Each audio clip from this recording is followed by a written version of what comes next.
This podcast is part of the Deluxe Edition Network. To find other great shows on the network, head over to deluxeeditionnetwork.com. That's deluxeeditionnetwork.com.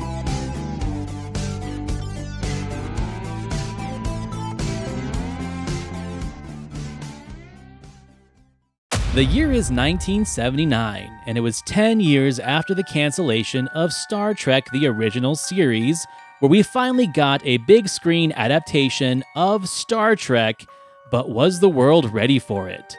The Federation calls on Admiral James T. Kirk and the crew of the Starship Enterprise to contain an immense nimbused object that is on a crash course with the planet Earth.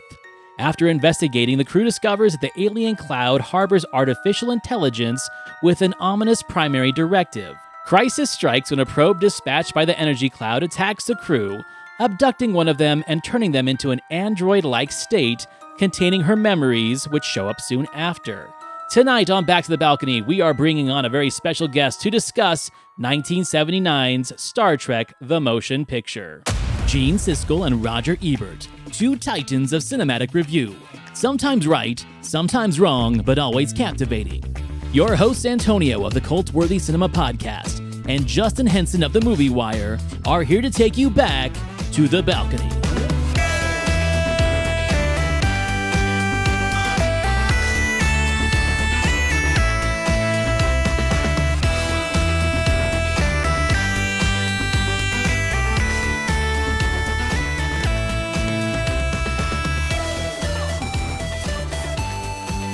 And to do that, our first guest on the show, a good friend of mine and my co-host Justin's, we got Josh Skaar of Talking SMAC, a Star Trek aficionado himself, which is why he's here. So before I even get into the episode, Mr. Skaar, introduce yourself and why you are the way you are when it comes to Star Trek. So I'm Josh Skaar. I'm the host of Talking SMAC, as many of you would know from the Cult-Worthy and one brief appearance on the Movie Wire. It's a privilege and an honor to be here. But so as someone who has never seen a single episode of Star Trek: The Original Series, I feel very qualified to discuss this movie. I've seen the Chris Pine movies. I have seen Wrath of Khan. So obviously I'm the right choice for this one. Which is funny because I make the joke, you always say, watch Star Trek at the end of every Talking SMAC episode.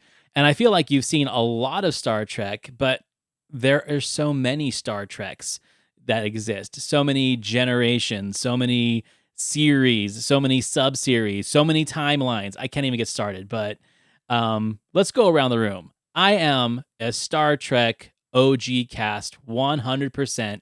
That's my captain, that's my Enterprise, and this is my series of movies. Justin Henson, what about you, buddy? I started late to the Star Trek party. The first Star Trek movie I saw was First Contact, and I am actually grateful to start there because I think it gave me a bigger appreciation for what we're about to discuss. So, and I have to say I was absolutely shocked to hear that Josh hasn't seen this one. We were a Star Wars family and a World War II family. My dad did not really dig into Star Trek, so it was never something that was in my household. I do know that the neighbor that lived behind me when I lived in Elgin, she was really big into the Next Generation. She even had like a model Enterprise. So like I was aware of Star Trek around that time, but I never like knew what it was other than something that looked like it would come on at Nick at Night. And I would just be like, okay, I get it. And apparently I didn't get it. So the joke of watching Star Trek at the end of every Talking SMAC episode stems from one of our semi-regular co-hosts, Matt. He has gotten into Star Trek really a lot over the last like 6 years. And during our first What You Doing episode, he was just railing on this just newfound love of Star Trek that he had built. And so like he was just like, I cannot emphasize enough, watch Star Trek throughout like the entire outro of our episode. So there's like 2 minutes of just Matt going, watch Star Trek. There's Star Trek you should be watching. So with OG Star Trek, the original series, the animated series, The Next Generation, and pretty much any series that wasn't up until Star Trek Lower Decks, I have no real recollection for. I do know there's an episode, spoiler alert for a 30-year-old TV show. I do know there's an episode where Picard assimilates with the Borg, and it's a cliffhanger episode. And like, that's all I know. Spoilers. Come on, dude. I gave you a spoiler warning. Yeah, so I like I said earlier, I think it's really fascinating that there seems to be a generation and a Star Trek for each one of those generations. So like I did grow up with these movies, but I did grow up a lot more with the Next Generation on TV, and I like those movies fine. There are more bad ones than there are good ones. And I really did dig the Chris Pine, Kelvin timeline movies. I think that they did a good job, at least trying to capture the Star Trek energy, even though they kind of go off the rails when it comes to, big budget, J.J. Abrams lens flare stuff. But all of that aside, this is kind of where it starts cinematically. And it's funny to me that, with Star Wars getting oversaturated with the sequels and the prequels, and now there's just dozens of shows on Disney Plus now, animated and live action. Star Trek just knew how to keep a leisurely pace on releasing its films and never overwhelming its audience with a Star Trek movie every year or every 2 years, right? Like, they really stretched out throughout the 80s and 90s the OG cast before they gave it over to the Next Generation cast. And even then, leisurely released films. Even though not all of them are stellar, I think it was a great strategy for people to not get that fatigue that we're seeing with Star Wars right now. So I will give Gene Roddenberry and Paramount credit for that. But this is the other thing I'm going to give it credit to before we jump into the discussion of the movie. Star Trek, I feel, in its first 10 films, learned from its mistakes and learned how to course correct. And this is the perfect example of that. We don't get a lot of that with Star Wars. Star Wars seems to double down on what they think people want rather than focus and course correct on what makes a movie and what makes a story and what makes high stakes. So the motion picture is known for being leisurely. It's slow. It was directed by Robert Wise, and he did The Day the Earth Stood Still. It's really built on this idea of like, we're going to show you the vastness of space and these worlds that we're creating. And our critics have some issues with that. I don't think this was a great movie to see the very first time. Maybe in the theater, like the splendor of it was great. But as an introduction to Trek, it's not. Star Trek II, The Wrath of Khan is, because that's got the villain. That's got like the Vader, right? That's got the action and the suspense and the stakes. So I've always said to people, start at Wrath of Khan, make your way all the way through Star Trek VI, and then go back and experience the motion picture. Because if you set your standards based on the leisurely pace that this one does, you're not going to really want to watch the rest of them. Henson, you've seen them all. How do you feel about that? I agree 100%, because if I would have gone in watching this first, it would have turned me off, because even though I can appreciate what it's trying to do, it gives us those lingering questions of what sci-fi is all about, and it's a pure definition of a sci-fi movie of that period that's nowadays has gone away. But to me, it is slow, it is leisure, and this movie does have a lot of flaws, and the characters aren't interesting. To an extent. But every other movie, as you said, learns. And even though some stumbles down the road with all the sequels, there is elements in almost every single Star Trek movie that you can take away to add that fun factor or that sci-fi element. And especially what's the most lovable thing about them, the characters. So the characters keep these movies afloat. And here in this movie, it's not my favorite Star Trek movie. It's not my top 2. It's not my top 3. But that is mainly because of the characters, because that's one thing I think it doesn't hold a candle to that people loved in the original show, is having these characters interact with each other in a more in-depth way. So to me, this one is a unique one, and it didn't, for me, feel like Star Trek. It felt like a pure sci-fi movie. What was your first impression of this besides the idea that it is a bunch of long space shots with a Star Trek episode in the middle. Josh. Said that off air, but yeah, that's pretty much how I felt about a lot of it. Honestly, by the time I got to the end of it, I realized that this is what the episode of Futurama during one of their Comedy Central year seasons, Inagata Delila is the name of the episode. This inspired that episode because there's a spacecraft going around just censoring everything, and it's because it's merged with the V chip from the 90s and something else, I forget what. And so I was like, oh, this is okay, that's the inspiration for this. I can appreciate this a little bit more. But I think overall, like, I know there's a stigma about the Star Trek or the original Star Trek movies where like every second one is the good one.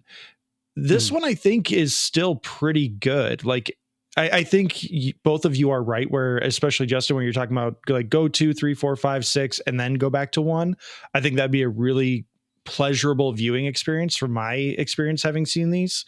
And with this one, I think really that the only thing that really is a detriment to this film is that they do have these long lingering shots, which as we start talking about Siskel and Ebert, one of them has a complaint or a criticism that I kind of agree with, where they say it's not necessarily for kids. And I think because there's an element missing, which I don't think is necessary in a Star Trek.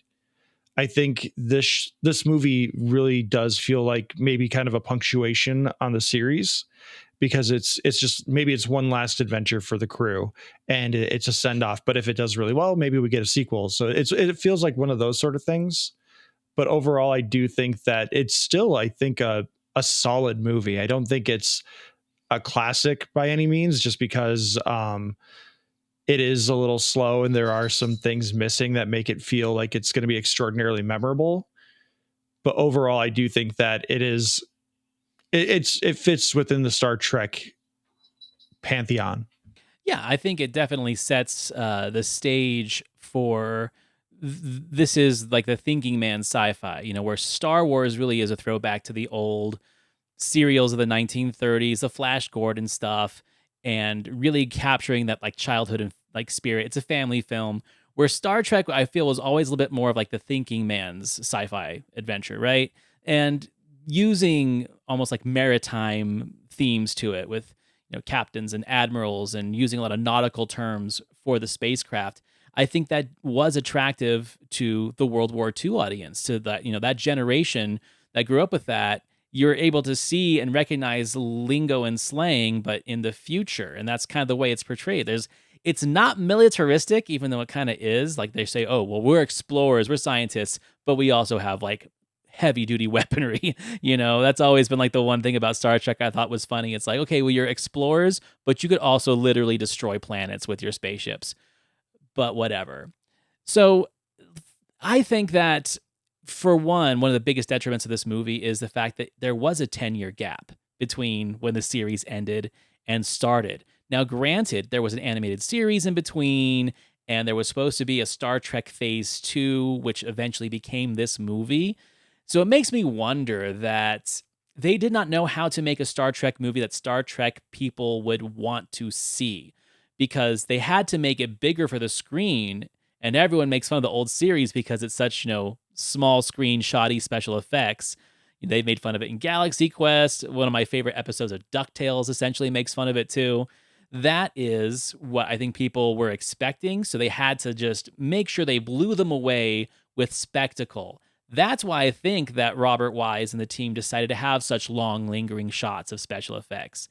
We'd already had Alien, we'd already had Star Wars, so people are going to start comparing special effects films to that. So this had to be a little bit glossier. It had to be a little bit more intricate and, like I said, thinking man, almost esoteric, like 2001, which I think it tries to emulate in more ways than one, especially when they're inside the big cloud, inside the V'ger entity. But, like Justin was saying, one of the best parts about Star Trek is the Spock, Kirk, and Bones combination. Like the chemistry between those three is what really makes a Star Trek film and a Star Trek episode. And the problem with this film is they're separated almost the entire movie. And when they are together, we're not focusing on them. We're focusing on Deckard and Ilia and the other people of the crew. So they never get their groove. And I think to me, that is the most disappointing part of the movie is that I love the spectacle. I love the Jerry Goldsmith music. It's probably one of my favorite scores of all time. And I love everything that they're creating atmospherically. But the connection between the characters that I want on the screen more, we don't get it at all. And even at the end, they make it more about the side characters than they do about our three guys. So yeah, I can definitely see where that was a problem for a lot of viewers back in the day and also one of our critics. I think this was Yeah. an experiment all around, and they didn't know really how to execute it because, and I love that you mentioned 2001 because there is a lot in here that resonates, and they bank on the success of that, and they try to bank on the success of Star Wars. But I think this is awkward and experimental, not just for the filmmakers and what the audiences wanted, but we can even see it from the opening scenes. The first initial shot with Scotty and Kirk, if we look at the way their body language just interacts, Scotty doesn't even know where to put his hands when he's delivering his lines. It's so awkward to see these two interact, and it's distracting to an extent. So to me, I think when it comes to the direction of how this movie is presented, I think it was a missed opportunity to really build that chemistry right from the get-go. And when it comes to the notorious long shot of the Enterprise, I wholeheartedly believe that was supposed to be the opening credit scene. That was that was supposed to be just my little tidbit. But I think from the get-go, I think nobody really expected how this was going to go. It was that experimental on if this was even needed at the time. As we say time and time again with remakes or reboots today, was it necessary 10 years later to have a Star Trek movie? Well, I think they also had to do their best to not just emulate Star Wars, right? Because that's what everyone else was doing, and I'm sure that if they would have tried to make Star Trek into Star Wars, the fan base that was already there for that 10, 15 years would have fought against that. So it's interesting. Like, we're seeing a very proto version of catering to the fanboy culture, right? Because Star Wars was brand new, but Star Trek was established. So I guarantee that they definitely had meetings. They were already having expos back then before the movie started. They were having expos for the series. It makes sense to me that they definitely wanted to make sure that the fan base was not just going to get a Star Wars clone with these characters that they already were in love with and a lore that was already built. So yes, I think that is why they really went hard left on that and made it more of an esoteric film. But it's grown on me over the years. As a kid, I didn't like this one. It was my least favorite. All the others, there's a lot of action, there's a lot of fun, but this one, it's just not for kids, which is funny why one critic says it is, or that kids would like it. I'm like, no, they're not. They're gonna be bored to hell. So I think this is the one that was like a grower, not shower for me, right? Over time, especially when we finally got a really good Blu-ray and we finally got that director's cut where we did get more establishing shots and really got to see what the special effects were. Because on an old TV screen back in the day on VHS, you didn't appreciate the detail, but now it's crystal clear and you can see the care of like putting people in like the little portholes of the Enterprise and all the little details that I think get, fuzzed over in Star Wars special effects. This is glossy. This is really, really high tech for back then. And they make fun of the special effects in the review. I disagree. I think this is probably one of the best special effects of the 70s because it had to be, because that's really what makes the movie more than anything else. I agree, because I think the visual effects in this, they really stand out because they still feel like Star Trek, but it feels like Star Trek with a budget, sort of like what happened in 2009 when we got the J.J. Abrams remakes. But overall, I was kind of shocked at how they were saying like, oh, this isn't Star Wars, this isn't Alien, this isn't 2001. But they're doing things that at least Star Wars wasn't doing at the time, which was long, lingering shots that were visual effects shots. Like you would get maybe like a 2 to 5, maybe 10-second shot. But those visual effects shots are time consuming, expensive. And here they are taking a 60-second shot of just doing a swing by of the Enterprise where you see the front of it and then you see the back of it just go right by you. And I thought that was brilliant. It was something that they did not do back then because they only modeled half the ship. Maybe they only modeled a certain part of the ship to get the one shot they needed. And here they took the time to build an entire Enterprise model to do these shots. I have to just give a super shout out to Douglas Trumbull, who kind of took over the special effects for this film. He went on to do Blade Runner, and you can see a lot of cross reference between the two. Even though Blade Runner is dystopian, destroyed, ecological disaster of a future, taking the time to pan across those models slowly and show you the work and show you the detail.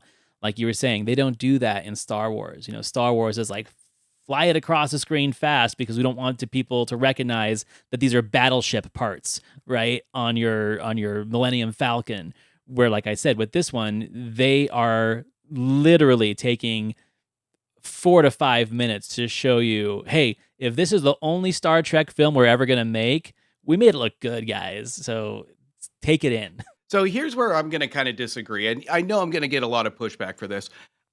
So to me, I love the opening shot of the Enterprise, but went on too long. I love the fact that the appreciation for the work is there, but it doesn't, the longer the shot doesn't make it the better shot. And the ending climax, I love all that, but everything in between with the lasers on the screen, the flashing lights, I couldn't stand it.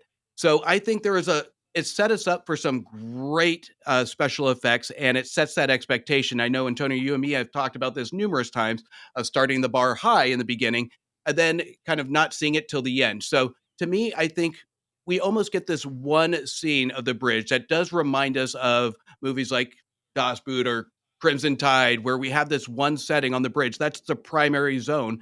And we don't get the opportunity to really see the special effects except for what's on that screen. So to me, I think what they do with that small setting on that screen, the best they can do is just a laser light show. To me, that kind of is a missed opportunity. I loved the best shot of the movie to me is when we get into the entity where we have that atmosphere, where we have some creativity that can be unleashed upon this movie. And to me, it really feels constrained on being a Star Trek movie. If I was a fan going into this movie, based on the cheesiness we get from the TV show, I would want something set up that's going to blow my mind. And right from the first 5-10 minutes, my mind is blown by that shot. Again, too long, but it's still a great shot. And then it goes really nowhere with it. It just secludes itself to the one bridge setting. So to me, I think I can appreciate it, but at the same time, it could have done a lot better, especially, I can't believe you're going to say this, given the time. I think my just little devil's advocate retort to that is we have to think about the cultural relevance of the time.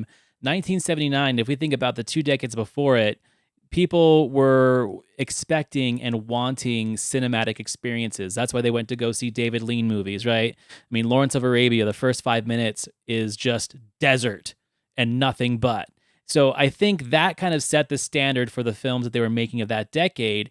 And then once we get into the 80s, as attention spans shorten, we start getting our quicker, faster paced movies. But I still think this is on that tail end of, this is an epic, right? So we're going to start with epic shots. They're in space, it's the Enterprise, but I get why they would do that for the cultural relevance of the day. Now, if this was Star Trek 6 and they opened up with a shot like that, you're 100% right. It doesn't fit the cultural relevance of the day. But I think that we're still close enough to the days of CinemaScope and those giant epic films that it kind of gets a pass in my book.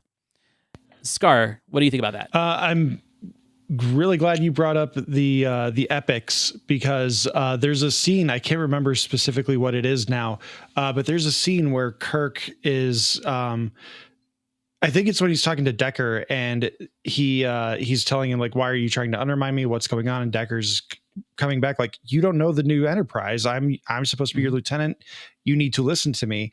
And his ego's kind of getting in the way. But the way that scene is acted, it felt and reminded me a lot of like Charlton Heston in the Planet of the Apes, and the 10 Commandments, where there's this like interesting dichotomy in acting on screen, where at some point it goes from acting like you're on a stage, but you're just being filmed, into now we're acting like we're in a movie. Like we're trying to be more realistic. We're not just projecting like they do in those epics.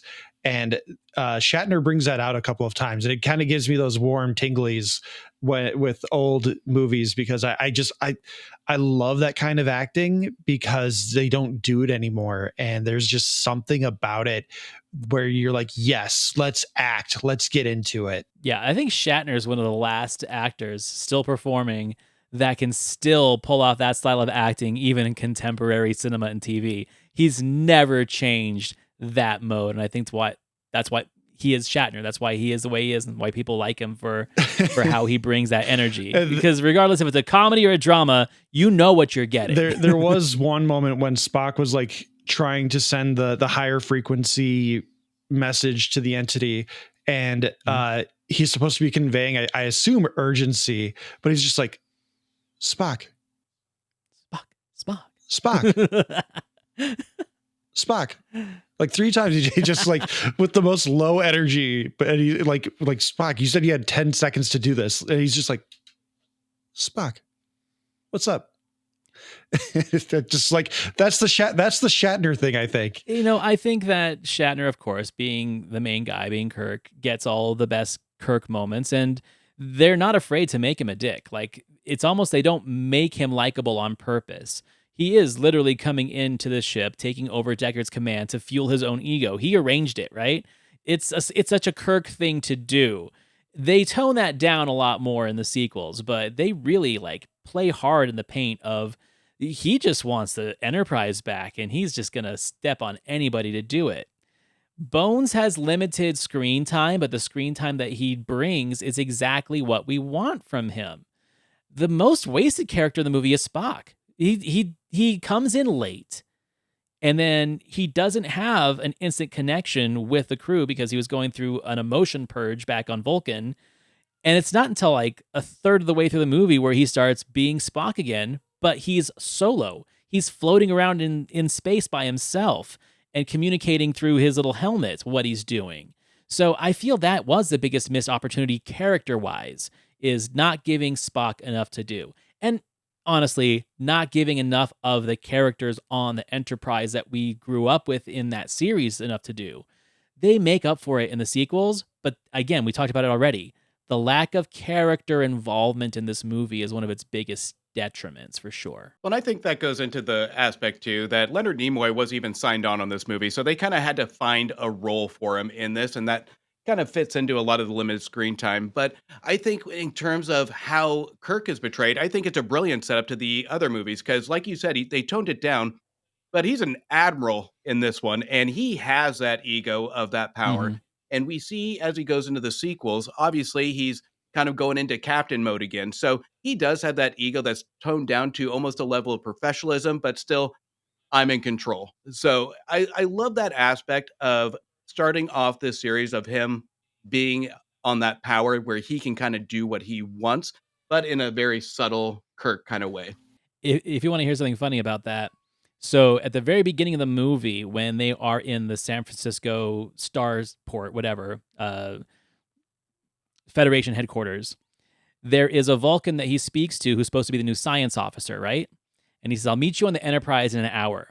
That was supposed to be Spock's replacement if Nimoy decided not to return to the project. And what do they do to that guy? They melt him in the transporter as he's coming onto the Enterprise.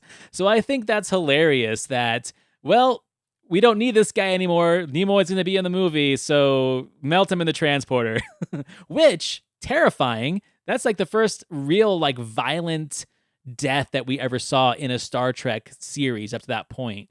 You know, we'd seen cheesy strangle deaths or falling off cliff deaths in the show, but seeing people get their molecules scrambled and just turned into pudding back on Earth, I loved it. I wanted more of that. Bet the kids would love it too. Makes it a perfect kid movie. Yeah, that was something that I was not expecting, and I assumed that was like a Chekhov's gun, because before I realized what this was, once I realized that it was like the Futurama episode I'm more familiar with than this movie. I was just like, okay, so that's how they're going to defeat the bad guys. They're going to retrofit the transporter to just melt the guy that's the bad guy in this movie.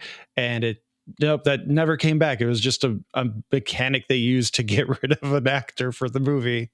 But I wholeheartedly agree that Spock is the most underutilized character from the main cast. But I do think that there is something missing with Decker and Ilia as well. Mm-hmm. It feels like it was an episode script that they just kind of left on the floor, and they're like, well, we got to condense this into a movie, sort of like what they do now. Which it was. Because those two characters were supposed to be in Star Trek Phase 2. Yeah, and I just... as someone who is not immersed in Star Trek at all, when Ilia shows up and she's like, oh, and my oath of celibacy is also intact, I was like, what the heck does that mean? Like, okay, like, yeah, you're cute, but you have to be under an oath of celibacy? Are you a nun? Like, what's happening here? Like, there's no exposition, and like, I'm okay with it, but also I'm like, I need to know more. So I had to go Wikipedia that while there's some more long lingering shots. Right. And I mean, it's obvious to anyone who is familiar with Next Generation that those two characters were essentially the prototypes for Will Riker and Deanna Troi in Next Generation. It's pretty much the same relationship. That's how it was supposed to be in the original Phase 2 series. And a lot of those episodes, they ended up turning into Next Generation episodes as well. So when you go down the rabbit hole of Star Trek lore, it's just exhausting, but it does make up for some of the lack of things that we see in this film where, yeah, this was a TV script that got elongated into something bigger, and it feels like it. So any last words, gentlemen, on our thoughts of the film before we start diving into the thoughts of the critics? See this one last if you're going to watch the Star Trek movies, to grow that appreciation before you get invested into these characters. Inagata Dalila, that is the episode of Futurama. Just one more time where you can get another like a 20-minute condensed version of what this movie kind of is. Hey, coffee lovers, Antonio and Justin of Back to the Balcony here, and we've got something special for you. If you're looking to start your day with a perfect boost, you need to try Bulletproof Coffee. This isn't your average cup of joe. It's packed with high-quality ingredients designed to fuel your body and mind. Whether you're powering through a workout, tackling a busy workday, or just need the extra edge, Bulletproof Coffee has got you covered. And guess what? We've teamed up with Bulletproof to give you an exclusive deal. Use code B2B, that's B, the number 2B, at checkout to save 20% on your order. That's right, 20% off just for being a loyal listener. So don't wait, head over to Bulletproof's website and experience the difference yourself. Your mornings will never be the same with Bulletproof Coffee. Thank you for listening, and now back to the show. All right, so this was brought to the show by Roger Ebert. He starts off his review with a quick summary. For our next movie, Star Trek, there are, I think, 2 questions that have to be answered. Everybody wants the answers to these. First, does Star Trek do justice to the popular television series? And second, are the special effects any good? Mm-hmm. Well, I think the answer to both questions is yes.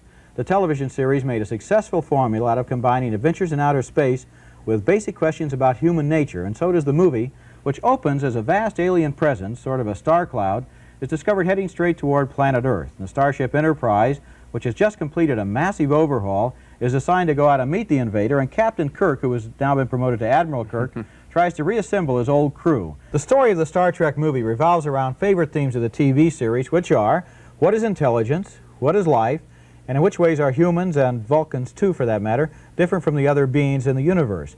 The crew of the Enterprise confronts these questions after they meet the invading alien force, and that leads to all sorts of opportunities for the movie to exploit what we're really looking forward to, which is the special effects.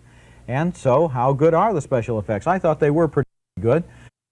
The scenes in the futuristic spaceport at the beginning of the movie are obviously phony, but the stuff in outer space ranges from the adequate to, on a few occasions, the mind-boggling. Star Trek is not as visionary as 2001, it's not as scary as Alien, it's not as exuberant as Star Wars, but it is fun at the movies, and I had a good time. So he, went on for a bit there, but there's a few things that I think I recognized in his introduction, and that's, number one, I think he was a Star Trek fan. I have no history of this or no knowledge of this, whatever, but it feels like he knows enough of the characters and has enough of expectation in his synopsis to understand what the movie was trying to do. And maybe that is why they gave it to him to bring to the table, because even though he's just giving us a synopsis, he understands what he's saying and he understands what the whole message of Star Trek is. Yes, it was about looking for the answers of life in the universe, but really it had a lot of social commentary and a lot of political messaging at the time inserted into his episodes that dealt with things like civil rights and political corruption and capitalism.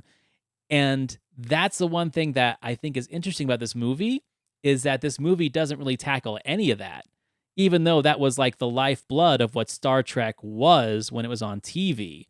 So that was the first thing I took away from it. And then second of all, the special effects, when he says that they're fine, I mean, maybe we're seeing a really highly glossilized version of what they might have seen in 35 millimeter back in the day, because I don't consider this mediocre at all, but it kind of feels like he wasn't impressed by them. He's like, they're fine. I don't know. What are your thoughts? So go ahead, Josh. My best guess is that maybe it's not the model work that they're talking about with the special effects. It's more like the wormhole that is very underwhelming. It looks like something out of Tron, as well as a few sequences once they're inside the intruder, the entity, V'ger, whatever you want to call it. There are moments where I do feel like the visual effects are kind of like Tron, which released 3 years later, but there's also stuff that reminded me of The Abyss, which was released 10 years later. So I'm kind of in the same boat as you, Antonio, where I'm wondering if maybe the cut that's available on Paramount Plus is just more glossy than what they saw originally, or they just had really high standards. Because I don't know, maybe it's more they're coming from this is a big blockbuster movie. This is a Hollywood production now for Star Trek. So the special effects need to be on par with its predecessors. So I don't know why, other than that, you would be coming into a Star Trek and saying the special effects better be on point, especially if you grew up or you saw the original series, because there's a huge disconnect between what Star Wars was doing in 1977 and what Star Trek was doing in the 60s. Well, I even think that the matte painting work was better than Star Wars. Like the matte painting work, especially in the Federation headquarters, I thought was very convincing.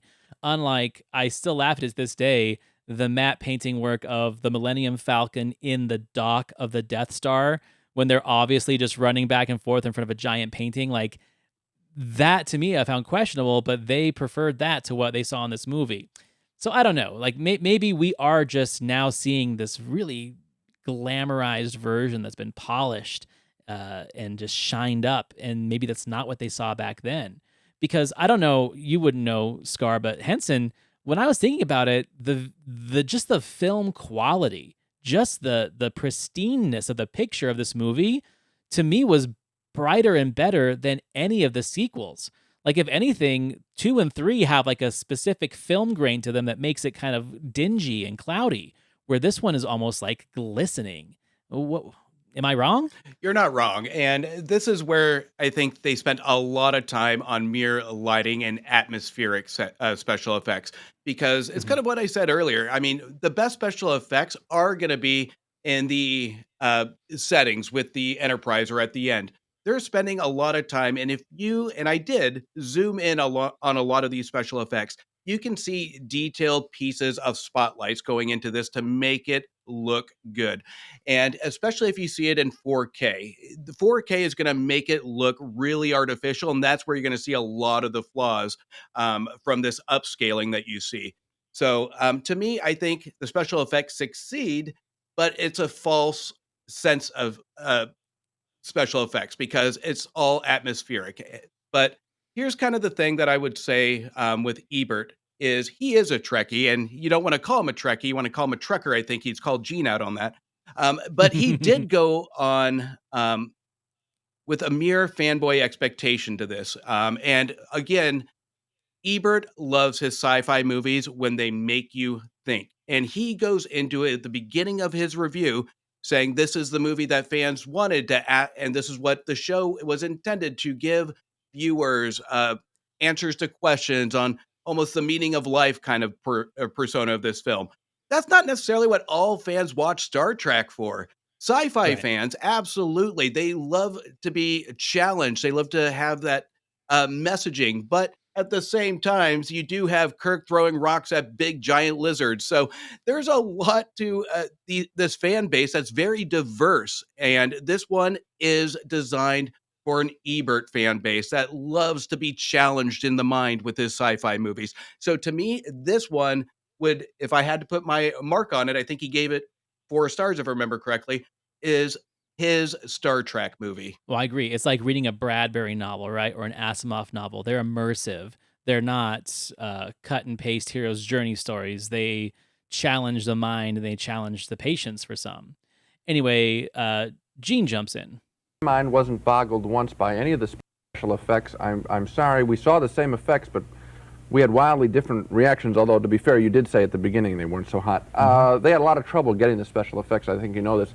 And they had to change special effects teams. And frankly, all that they got, I think, are just small duplications of some of the stuff in Star Wars, which we've seen so often that we're really, I think, looking for an advance from that now. And so I wasn't really dazzled at all. Do you think, Gino, that we get too hung up on the technology in these science fiction movies that after 2001, after Alien, after Star Wars, the critics in particular are looking at the special effects as kind of a sweepstakes, whereas the audience is really more interested in the movie as an entertainment or as an experience than... You said it right when you were talking. You said the 2 things we want to know. Is it as good as the TV show, and are the special effects any good? I think they are fairly good. They're not, you're right, they're not as great as 2001. So that's a letdown. Of course you want to see something better that you haven't been seen before. That's the whole basis of movies, dazzle us, especially when they go out to outer space. But on the question of the story, I think that there's a big flaw here. Maybe you agree. So I get what he's saying, but that argument still hasn't been settled, 50 years later, roughly. Like, we are still seeing movies that bank on their special effects, and now we're in this weird time, and this is Skaar's territory, where now we're seeing like the retrograde of special effects, where now effect houses are working so quickly and so cheaply, and they're spread so thin that we're seeing a decline in special effects, especially in Marvel movies. I remember when you talking about that in Quantumania, where you were like, are these the same movies that we saw 10 years ago? How are the effects so much worse?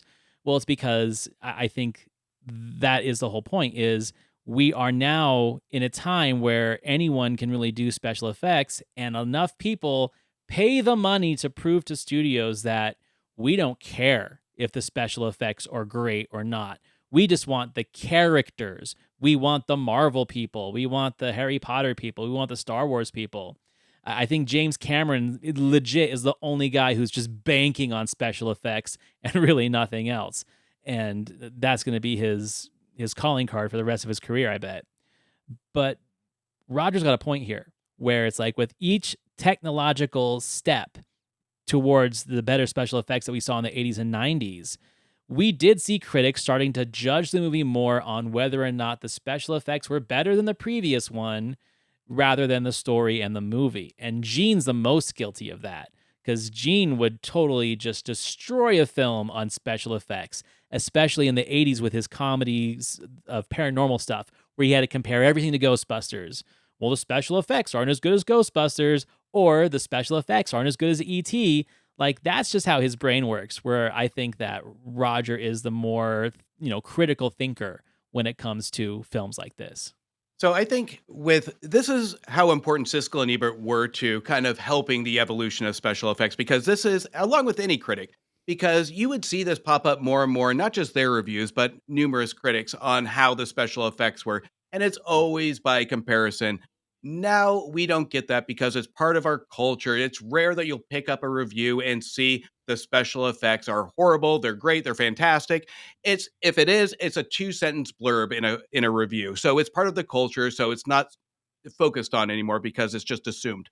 Here they are in the prime of seeing this the special effects evolve, and they want to be wowed. And you're right, is they compare it to Ghostbusters. They compare it because these are the seedlings of where special effects were.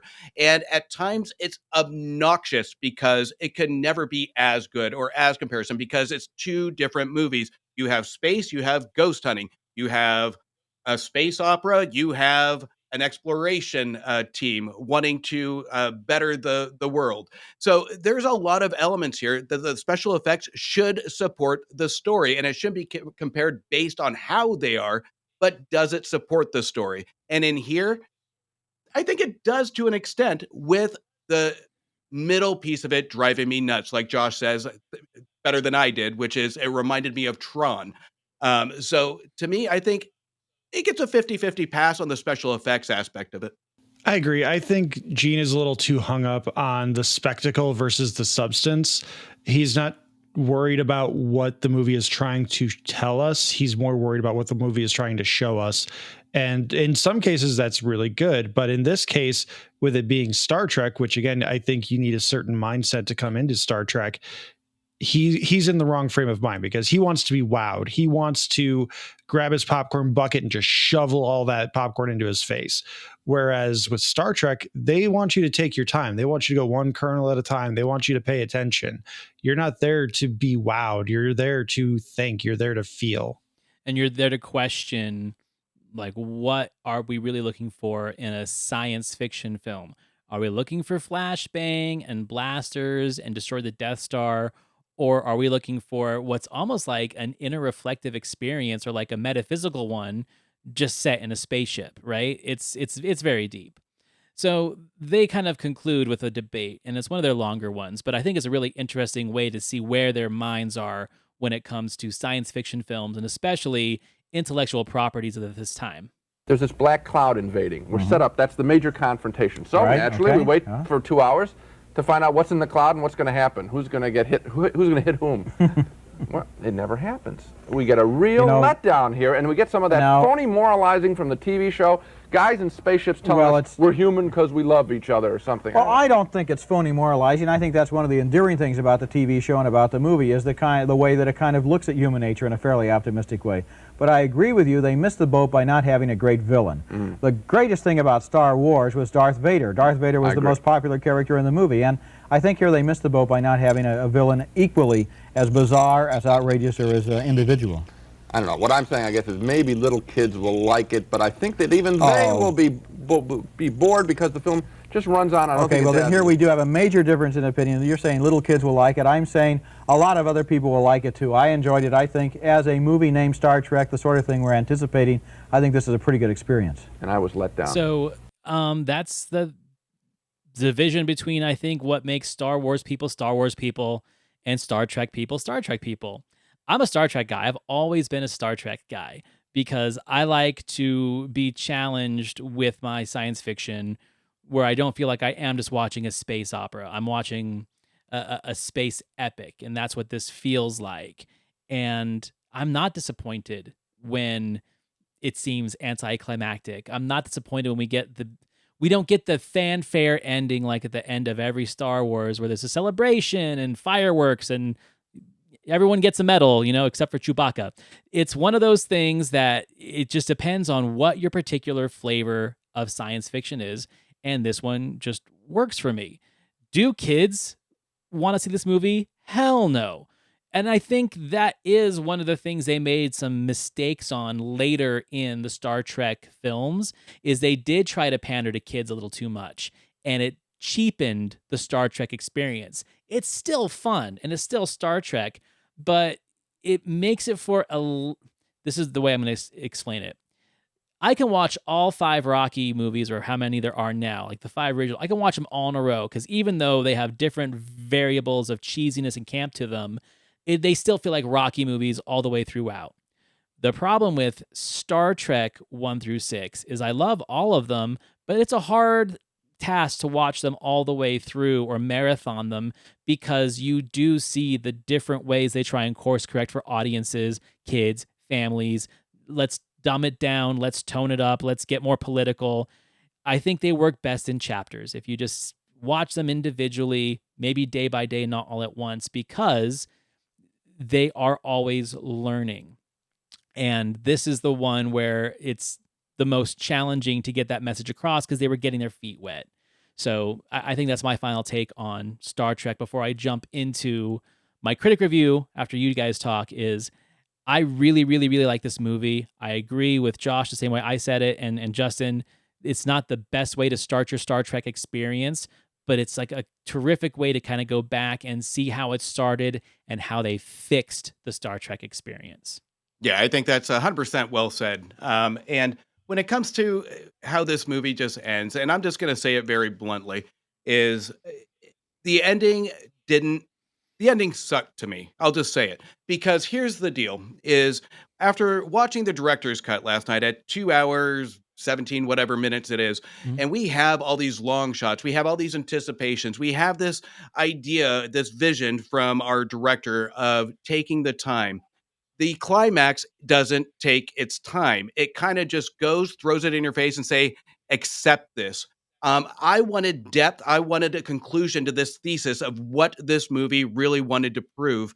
And I think the ending was a little rushed based on how it was trying to deliver it. So I can see the intent and I appreciate the intent, but for science fiction fans, we deserved a little bit more. I agree with Justin. I think the ending is a bit of a letdown. Not necessarily that I think because it's rushed. I think because they clearly had an idea of what they wanted to do, which is they wanted to build a parallel between Spock and the Entity. But because they didn't know what was happening with Leonard Nimoy, they transitioned that into a love story between Ilia and Decker. And Spock just kind of had a little bit of that previous plot sprinkled in to just kind of give him something to do. But it didn't really make sense within the film.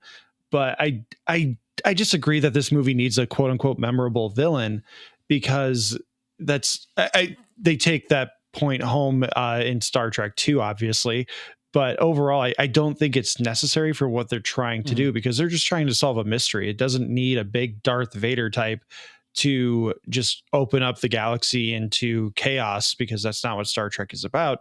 Star Trek is about answering questions. And I think if they had had the opportunity to weave a little bit more of that Spock parallel in, I think that would have saved a lot of the ending for this movie for me. Yeah, I agree because the TV show, all versions of the TV show, in my opinion, really operated on that belief system that you didn't have to have the Borg in every episode. You didn't have to have Q in every episode. Some of the most memorable episodes are the ones where they go through like some kind of intergalactic fog that makes them turn against each other, almost like a Twilight Zone thing, where it's the inner turmoil that makes the conflict, not necessarily a villain that just shows up on the ship or a virus or an alien, right? Like there's always something that was a little bit more esoteric, and that's what I liked about it. But I feel like with every single Star Trek, with the exception of Star Trek 4, we got a villain because they had to have a villain. Star Trek 4 villain, I mean, Star Trek 4 is the closest one to this one in the sense of like, there really isn't a villain because the thing that comes into the story and creates tension isn't necessarily villainous. It just wants to be heard, understand, and communicate. And we are too primitive to understand it or too advanced. You know, it's that conundrum of it. That's where I think the Asimov and the Bradbury stuff kind of come into play. So yeah, like I said, it's just really kind of tempering the waters of what Star Trek needs to be cinematically, branching out of the TV show. And there's no denying that they fixed it with Wrath of Khan. So I'm going to say for my Ebert, Mr. Gene Siskel, I'm just not impressed by, again, we talk about this, the critical thinking that he brings to his critique of this movie. He really is basing it off of special effects, comparing it to the show, and there's something about when he said that moralizing that Star Trek did in the TV show, the film doesn't really do that. So I think he's just kind of echoing off of what he remembers from the TV show, because he's not a Star Trek fan, putting it into his critique of this film, and Roger shut him down really quickly. So I'd say being unprepared to handle this kind of discourse with your co-host who knows his Star Trek, I think is just, not the best way to come to this particular episode. So I'm giving him a D. I can see that. So with Ebert, this one I'm back and forth on because I can appreciate his love of sci-fi and his love of Star Trek, and it shines through this review.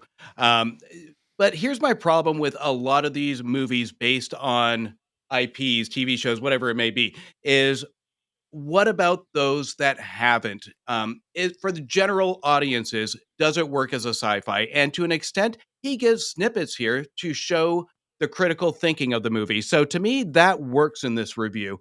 But it's hard to get over his love of the Star Trek that kind of really shines through. But honestly, I think it's a solid review. It gives enough to tell people what to expect.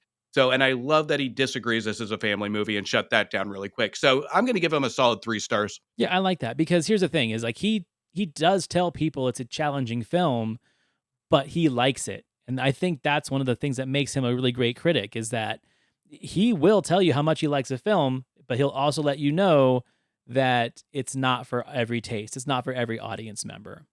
So Josh Skaar, I'm going to say, because we've already rated the critics, I want your talking smack grading system of Star Trek the Motion Picture itself on your first view of your first original cast, original series motion picture. And also, are you curious now to see the other ones? So for clarification on Talking Smack, we don't do 5 stars, A's, B's, and C's. We do must see or pass because there's no nuance on the internet. It's everything is the best thing ever, the worst thing ever.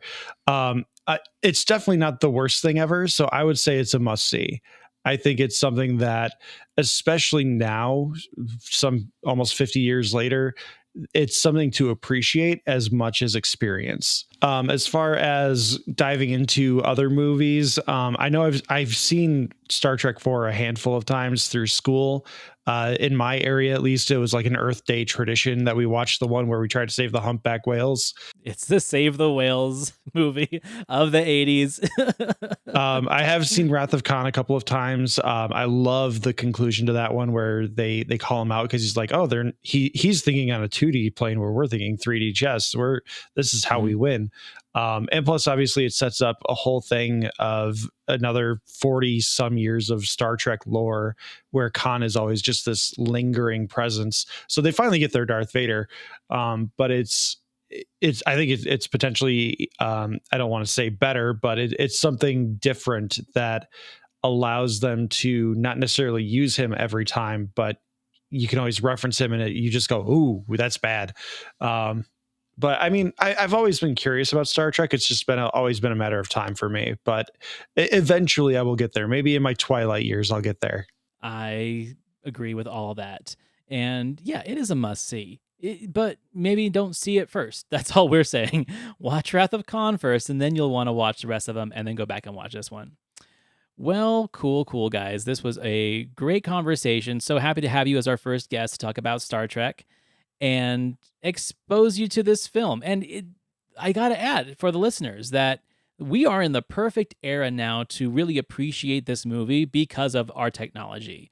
You know, like every time I watch this film, I swear it's on a different and better TV and a different and better Blu-ray system. And even the streaming options on Paramount Plus are gorgeous and pristine. Like there's never been a time to appreciate this movie because I guarantee you it looks so much better than it did on 35 millimeter on a grainy film screen back then. As much as I love that idea, I just felt like it had a whole new gloss to it. And I just had a whole new appreciation for all the little things that Justin was talking about, the spotlights everywhere to really give you the atmosphere and make it feel real and not just like, oh, this is a fancy model. So yeah, this is the best time to rediscover these films, in my opinion. So next week, we are going back into our regular rotation.